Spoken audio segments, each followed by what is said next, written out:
Good morning. Welcome to this morning's coffee devotional.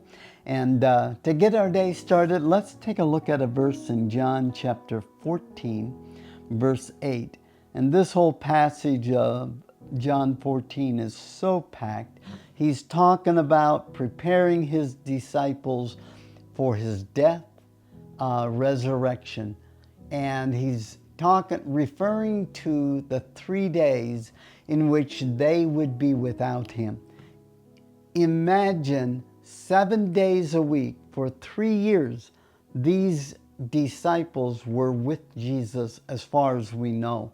And the only break that he had from him was during the night when he was alone and sleeping. And I cannot imagine having 12 people always with me wherever I go, and it's almost like they watch everything you do. But that was how he was sowing into their life. And now he's getting ready to leave them. And he says in John 14, verse 18, I will not leave you orphans. I will come to you. In other words, an orphan is someone who's fatherless, doesn't know who his father is. And many of people over the years that I've encountered who don't know their fathers. And as a result, many people feel abandoned, feel all alone. Well, Jesus is saying, I'm not going to abandon you guys. I am going to come back again. In other words, I will not leave you fatherless. And so he comes up out of the grave, and he shows up in the upper room where they were hiding and scared.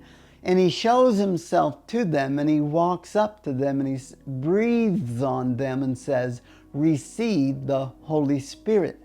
In other words, he breathed the very breath of God back into them that the Adam had lost after he rebelled. And there is the fulfillment of, I will not leave you as orphans. Instead of you guys having to cling around me 7 days a week for 14 hours, 16 hours a day, you now have the very breath of God, life of God inside of you, and you are not fatherless. He will reveal who I am to you, and I, the Word, will reveal the Father to you. You are not an orphan. Therefore, we have not been abandoned. God is true to His promises and to His Word. Take courage. You're not an orphan. You're a son. We love you and wish you a great, great day.